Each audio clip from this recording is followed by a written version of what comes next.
When people think of the date of the weekend of July 25 here in the Seattle area, particularly if you were in the protest community, if you were a street medic, if you were a journalist, or for that matter, if you were SPD, July 25 is a very infamous date.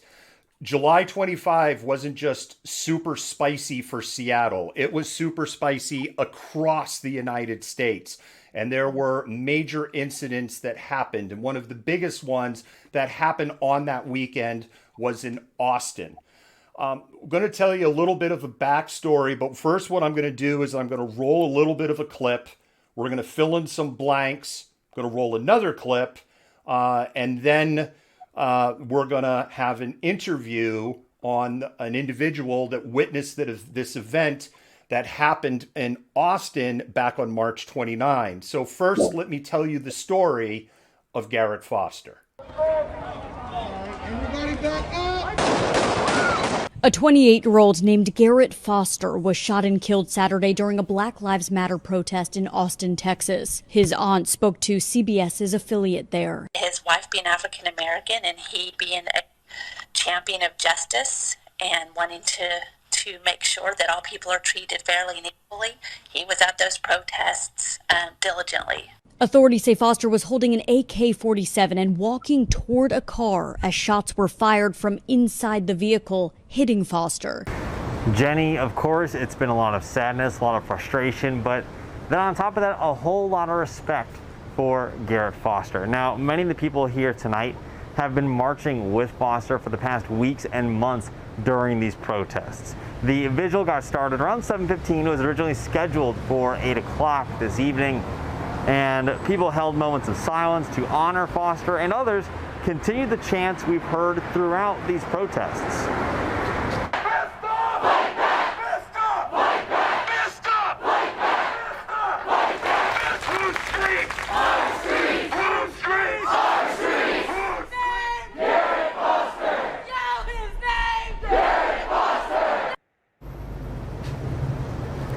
Around 8:30, Foster's fiance Whitney arrived at the vigil with her mom. Her mom, Patricia, created the GoFundMe last night to help pay for funeral and memorial expenses. So let me give you a little bit more of the story, because what we've shown you are clips that happen within the 24 to 48 hours of the aftermath of the shooting. We've shown you the before and a little bit of the during. I want to fill in some holes for you here. Garrett Foster enlisted in the United States Air Force. He was only in the Air Force for a few months.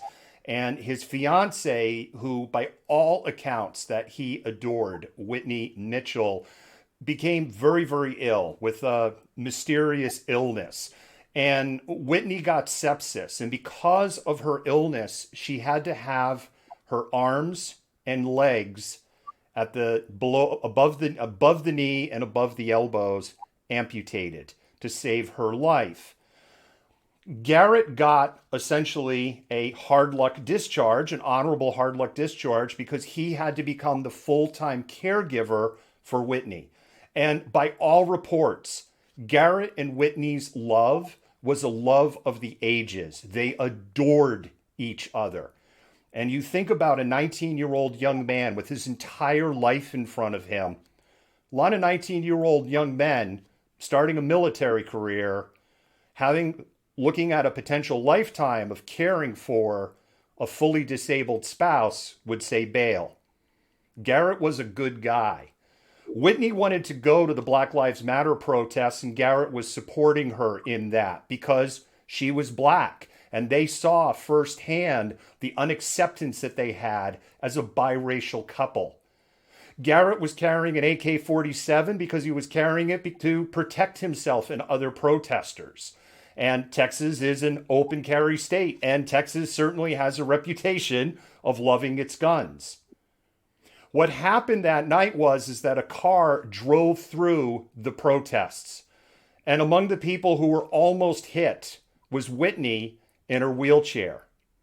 Garrett went to approach the vehicle. The windows were rolled down. The man in the vehicle thought initially that Garrett was a police officer. And if you go look for pictures of Garrett, he kind of does cut that image. Let's remember, he had just gotten out of the military. He's a young man in good physical condition. Shots were fired by both men. Garrett was dead. The other man drove off. Another individual who was with the Black Lives Matter protest also fired as the car drove off. And Whitney, we refer to her in the interview that we're going to play later. I refer to her as a widow because I thought they were married. But Whitney lost the love of her life. And we have to remember in all of this that Whitney lost her limbs, her freedom, and her love, all in the span of a few months. And so what happens next is they were having a memorial, a vigil, to remember Garrett and other victims of police violence in Austin. And the video we're going to show you next, you know, we ran the clip before. This is another one. This is a hard video to watch. And I'm going to go ahead and roll that clip. Get out of the roadway. Get out of the roadway. Get out of the roadway. Get out of the roadway. Get out of the roadway. Get out of the roadway. Get out of the roadway. Give us back up out of the roadway. Touch me. Get out of the roadway. Fuck you. Get out of the roadway. Get out of the roadway. Get out of the roadway. You can put the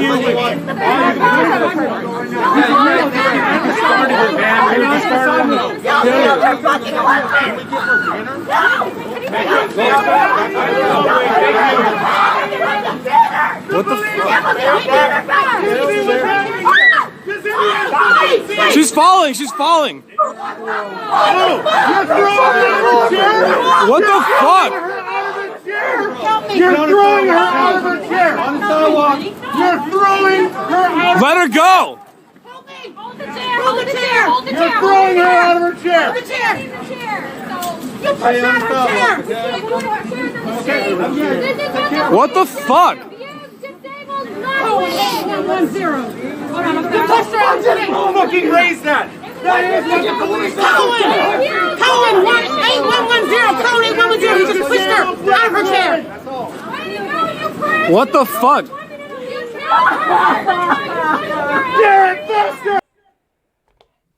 I already see in the comments, she wiggled out of the chair. She has no arms and legs. She was falling out of the chair. She was panicking because she was falling out of the chair. She had no way to break her fall. Let me unpack, before the commentariat goes ballistic on this, some of what you saw so you can understand the situation there. There are 3 civilians that are involved with the police there. There's 3 women.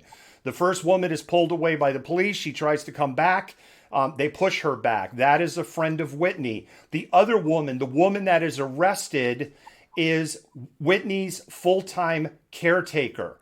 Whitney was continuing to debate with the police officers, and I don't want to get ahead of the interview because you should be hearing the whole story before you pass judgment.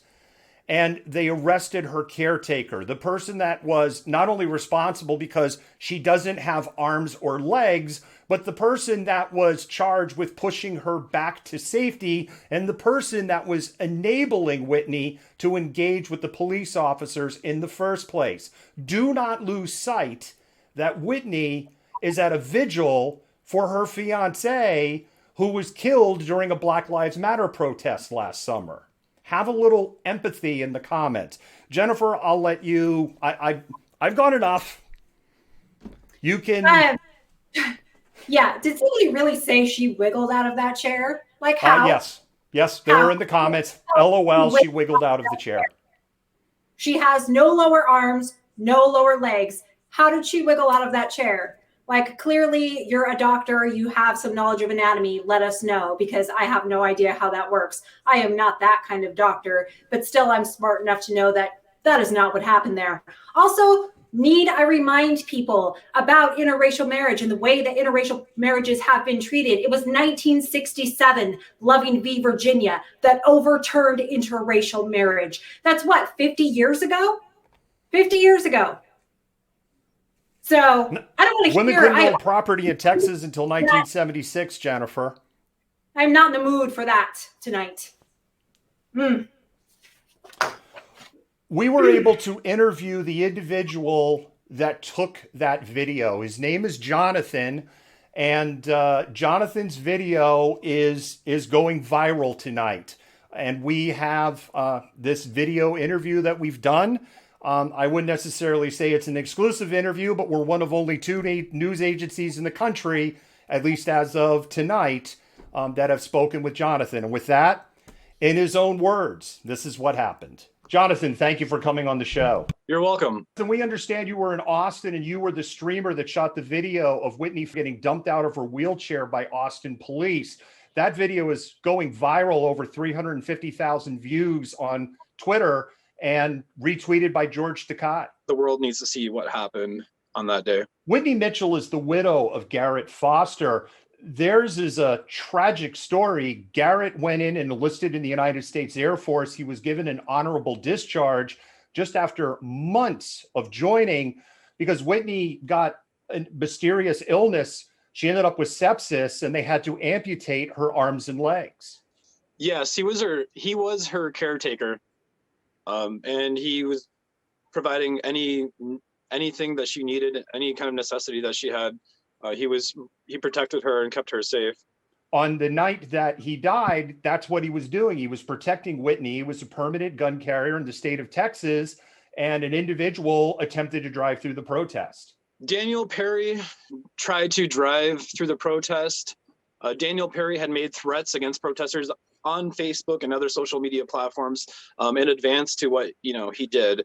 Why don't you tell us in your own words what happened and the events that led up to Whitney being dumped out of the wheelchair? The march was for Garrett Foster and Alexander Gonzalez. We went to Garrett Foster's memorial site. On the way to Garrett Foster's memorial site, somebody actually rushed into the crowd on a motorcycle and was, haggling everybody. And right after that incident happened, the police were following us. They kept saying, get out of the roadway. We would comply immediately with them and we would get out of the roadway. More and more police showed up to that specific location. Whitney was very, very upset. And the police ended up confiscating the banner with Garrett Foster's name. And once that happened, Whitney wanted to go confront them. They were asking for the banner back because the banner had, her fiance's name on it. She wanted it back. Austin police take away the banner. Whitney and her caretaker and some others are demanding the banner back. And yes. Then we're getting to the point of this video. What happens next? And when they confronted the police said, oh, you're not asking for this banner back nicely enough. Police ended up pushing the two people that were with Whitney out of the way back, towards the sidewalk.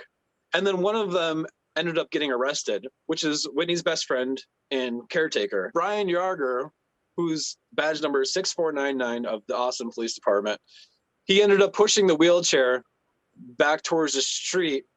He was pushing her incredibly fast, and she was unable to stay in the wheelchair. She was screaming, she was flailing, she was scared, scared because she was trying to catch herself from falling out of the wheelchair. And I just want to say that he pushed her out of the wheelchair. She has no hands or feet. She has no way of holding or positioning herself in that wheelchair. She is dependent upon her caregiver. Exactly. So Whitney needed her caretaker to push her back to the street. She did not need the police interfering at all whatsoever. The police did not need to interject, but Brian Yarger, who also has a history with the Austin Police Department, he was suspended before. So he does have a history with the Austin Police Department. He came off aggressive from the beginning when we first saw him at Garrett Foster's memorial site. And how is Whitney now? So I've heard from a couple friends of hers that she's doing okay. She was very traumatized by the incident. Jonathan, thank you for coming on and telling us what your experience was. How long have you been streaming? So I've been streaming for quite a long time, and I've been all over the country, like Louisville, New York, DC. Thank you for coming on to the show again and telling us your experience and what you witnessed. We will be monitoring this situation in Austin and see if there's anything that comes out of this. And there you go. And Jonathan didn't want to use his last name in the interview, so we respected by that. So we're just going to go by Jonathan. I saw a lot of comments. People say he's a great streamer. He gets great video. Apparently, he's traveled all over the country. I'm a little jelly. He definitely has that videographer look in the interview there. And he is at the Families, that's with an apostrophe S, the Families Soup TV on Facebook. So if you go on Facebook, the Families Soup TV, you can follow Jonathan over there. Having the witness testimony of a person that's behind the camera and seeing what's happening, Jennifer, adds some more color to what's happened in Austin. Yeah, definitely having somebody there that witnessed and can add nuance to the video. So people have a more complete picture of what happened is definitely important. I still am having an extremely hard time understanding how, people were like, or someone made the comment that she wiggled out of her chair. So I'm still a little upset about that. So I'm going to let you go back and talk a little bit more. You probably can hear the helicopter going by pretty low here. I don't know what the low flying helicopters is in the middle of the show. This is going to start getting paranoid here soon about this stuff. We'll continue to monitor the situation there. We're not aware if there's an open investigation going on. Jonathan did let us know that this was carried by the local affiliate in San Antonio and CBS. That story's been carried there. George Takei has tweeted it out. While we were running the interview, I went and looked. A couple of people have been sending me messages. And the Chuds. Cannibalistic humanoid underground dweller. These are Chuds. Cannibalistic humanoid underground dwellers Have, of course, taken his IP, and they're spinning their own version of what happened in Austin. She is a Antifa agitator. Oh, yes, of course. An Antifa plant, an agitator, whatever. Whatever stories they got to tell themselves to go to bed at night. Hallelujah! Holy shit! Where's the Tylenol? We'll continue to monitor the story, Jennifer. And with that, we'll do a little pause for the cause. And we'll go on to story number 3. Okay.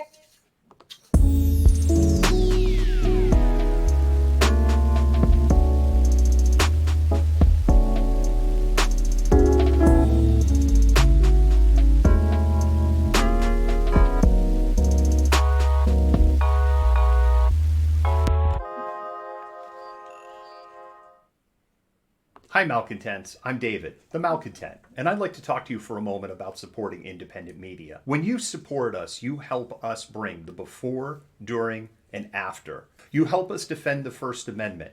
You help us amplify BIPOC and LGBTQIA voices, and you help us hold leaderships at a local, state, and federal level accountable. None of this would be possible without support by viewers just like you. When you become a patron for as little as $5 a month, you help buy technology, safety equipment, and help cover travel expenses so that we can continue to bring you news that you trust. If you can't become a patron, you can do a one-time donation on Venmo, and your dollars will go to the exact same causes. With your continued support, we can continue to amplify BIPOC and LGBTQIA voices while showing the truth on what is happening in the world around us. Once again, thank you. And we love our patrons, and thank you so much for your continued support. Because of our patrons, we can bring you stories like we brought for Jonathan. We can bring you stories like we have for next week. And Jennifer, we got a full calendar for in-house content next week. It's very exciting. Yeah, I'm really excited about the stuff we have upcoming. Yeah. That's a lot of what I was working on this afternoon. So